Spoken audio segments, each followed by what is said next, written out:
Hello and welcome to Rice Ice YouTube channel. Myself Devdo Shaha, and in today's session of Editorial Explain, we are going to discuss about the article Global Crisis Demand More Than Citizen Sacrifice. The same article, the article was inspired from the Hindu newspaper editorial section, which was on 20th of May. And the same article was redrawn by Rice IAS team under the head of National Resilience Require More Than Behavioral Appeals, so that all the important facts over on which is over this article are demonstrated into our article, making it more aligned to UPSC, so that a aspirant like you get a structured content if any time a question on this article is asked. So a question can be asked like this, a model question: behavior alone cannot ensure economic resilience during global crisis. Critically examine, 15 marks, GS3 economy. So upon this question, if you are set to write an answer of 250 words, I will make sure that today's content is well equipped, that you are able to perform better than your peers. Starting with the article, then under this article we will read about the context. Why did the news surfaced? What is the core appeal for responsible consumption during global uncertainty? What is all about it? What is the global best practices for building institutional resilience during global crisis? Why global crisis? We will that all know. That also we'll see in the context. And what can be a better way forward, taking inspiration from global best practices, and a smart conclusion to end our answer. Okay, after sorting what all things that we will discuss, now let's jump directly into the content. First, the context. Recently we know there is a ongoing conflict between America and Iran in the Strait of Hormuz, which is affecting all over the globe, across all the countries, and even I can assure that you as an aspirant is also facing directly or indirectly a pinch of that. Taking into consideration, our honorable PM Modi urged citizens of India to adopt resistance, restraint, self-reliance, and responsible consumption. Why? Because all three part are somewhere linked to Strait of Hormuz. If we don't follow self-reliance, which means we are exporting too much of product from outside world, if we are somewhere importing too much product from the rest of the world, which means due to this uncertain condition we will face losses as product prices are high. Second, we need to responsibly consume, because we know things which are produced are limited in this world. So to meet unlimited or more demand, we cannot consume unlimited. We need to consume responsibly. For that, we need to adopt resistance, restraint, or self-restraint, where a person has to realize what he or she must do, what he or she must not do. On the same line, Honorable PM made a detailed clarification or a detailed pointers upon which one should do his or her part. What were the parts? What were those points? By local products, that is Atmanirbhar Bharat. Second, conserve energy, electricity, because we know we are a energy importing nation. So if we consume more energy, it will somewhere affect our exchequer, our fund, our reserves. So the PM urged us to conserve electricity and energy. He also urged the citizen to avoid unnecessary foreign travel. That will again help our balance of payment system. Prioritize domestic tourism. When you will avoid unnecessary foreign tourism, it will somewhere promote domestic tourism, which will again somewhere build our economy to a more resilient part. Support indigenous product, again the same idea of buy local products. Promote work from home to promote to conserve energy whenever feasible, and responsible consumption and restraint. Okay, if we follow all those things, what are the effect or benefit of it? That we will also see under this points. Same thing can be again replicated to your answer writing also. Whenever you have a part where you write the goal or the feature or anything like this, you can also write the benefit or effect of it after that only on the same line, or you can mention those things after the part is finished. I have taken the second approach, where we see we would get a enhanced economic resilience aimed global shocks. How? By somewhere buying local products. It will reduce external dependency and import vulnerability. Same point, strengthening our BOP, encouraging local manufacturing innovation, indigenous innovation, support sustainable lifestyle and environment responsibility, conserve energy and electricity, and build national solidarity during crisis. That is again can be feasible from the responsible consumption and restraint part, where we understand the demand of the situation and act according to the needful and take steps. Those are very much needed in this hour. So we have seen the responsibilities and those effects. So from this we get to see a major ethical dilemma. What ethical dilemma? The same thing has been identified in the article. There is a shift of burden to the citizen. How? You might wonder how.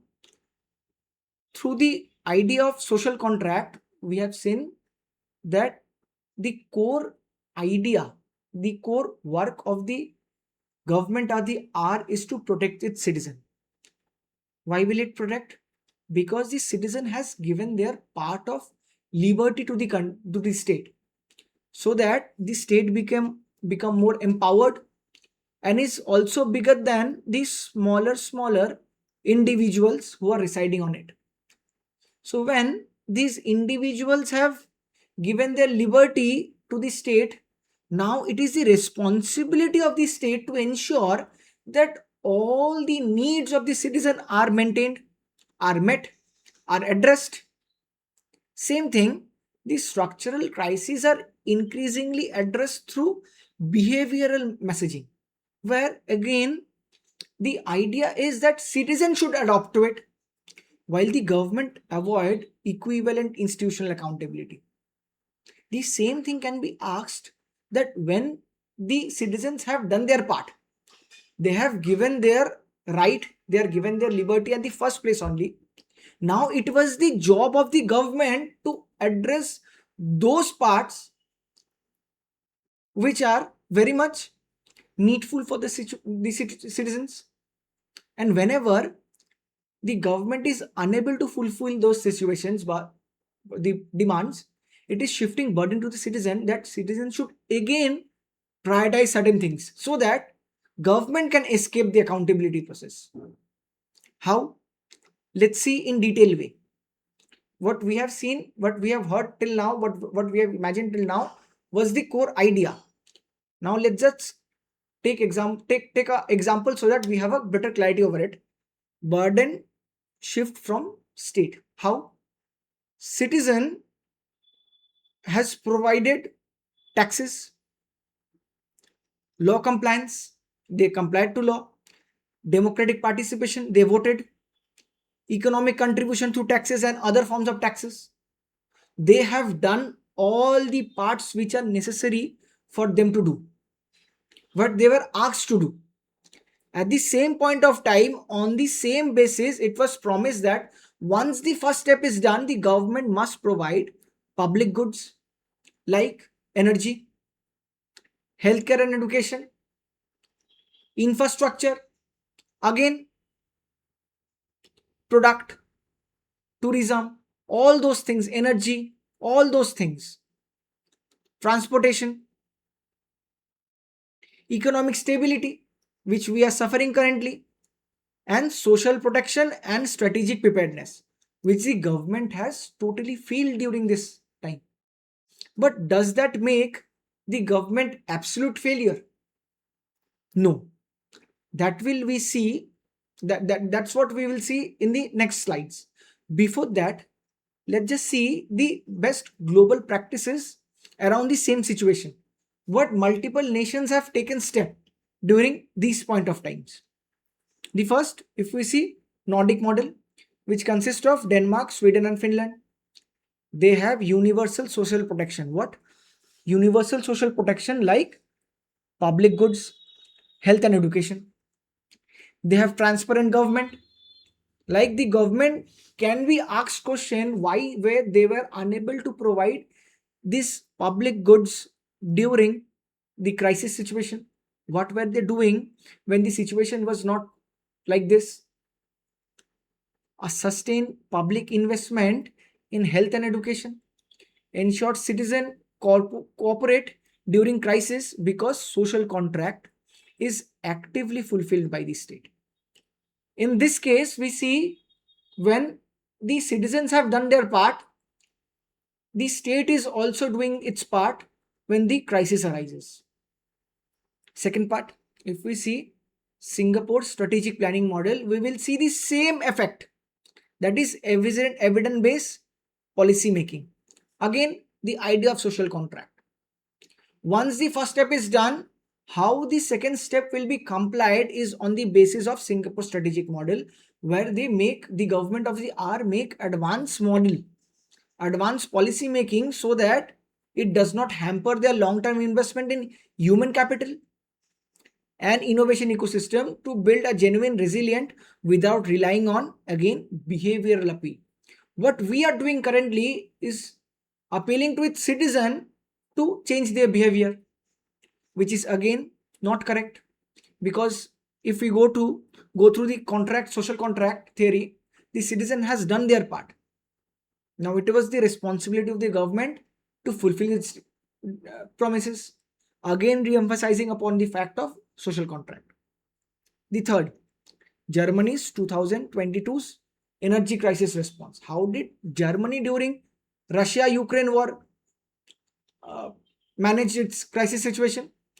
Massive public investment in renewable energy, regulatory reforms, and transparent parliamentary accountability, demonstrating a durable energy security required structural institution action, not just citizen campaign. Again, not a behavioral appeal. All the work which was done was from the government's end. In the sense, the changes were done to the government side. It was not dependent upon the changing behavior of the citizen. Now, keeping in mind all those best practices, if we now draw a way forward on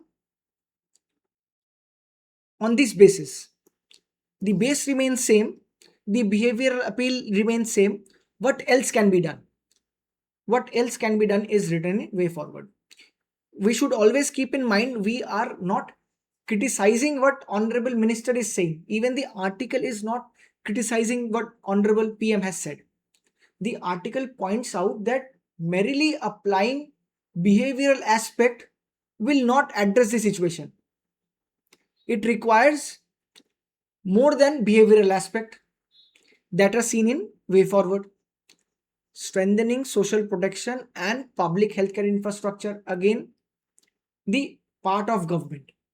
Whenever these services are secured, are bounded, it ensures that in a crisis situation, when citizens are asked more than what they have done, that is behavioral change, the government is also prepared to provide or to reciprocate the same same work in form of strengthening its social protection and public health care. By, let's first say, in a normal situation, when government is providing certain things under social contract act, social contract theory, in the crisis situation, the government will fulfill more, not even fulfill the basics, but more than that. The second, addressing the economic inequality and protecting informal workers. We know in this crisis situation, the income distance between the upper part of the society and the lower part of society broadens up. So the government of the hour has more responsibility to maintain or somewhere decrease the income distance between the upper and the lower part through multiple schemes like PDS or any other transfer payment system. So it should also be addressed.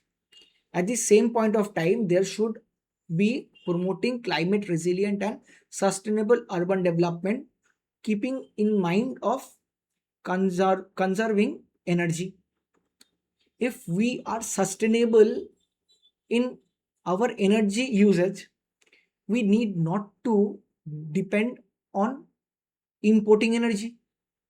And when we are not dependent upon importing energy, we ensure that our crisis situation are managed quite happily. The fourth point, ensuring regulatory stability and predictable governance. In this kind of crisis situation, it is very hard to predict what government is telling. Let's take for example, the recent directives asked the citizens not to go for unnecessary foreign travels. This stand was not a predictable move by the government. So if, like our Singapore model, if we plan the situation, therefore we can restrict those unpredictability to a minute level. And last, renewing social contract act through responsible government. If the government of the hour is unable to provide you additional services during the crisis situation, a transparent mechanism should be in place like Germany, so that the government of the hour is asked why is it not able to fulfill the promises. Keeping in mind all this way forward, if we now draw a conclusion on the same line as the question asked for, I would again remind you all about the question which was asked at the very beginning of the lecture. Behavior alone cannot ensure economic resilience during global crisis. On the same line, if we draw a conclusion, we will see responsible citizenship is essential. But national resilience ultimately depends on strong institutions, policy coherence, and public investment and accountability governance, rather than just behavioral appeal alone. On the same line, behavioral appeal alone ensures resilience during global crisis. The answer is somewhere no in the conclusion. With that, I would end today's discussion, and I hope that today's discussion was indeed helpful for your preparation. If it was indeed helpful for your preparation, I would like you to like this video and subscribe to Raisai's YouTube channel so that you get more updated videos like this. Thank you once again.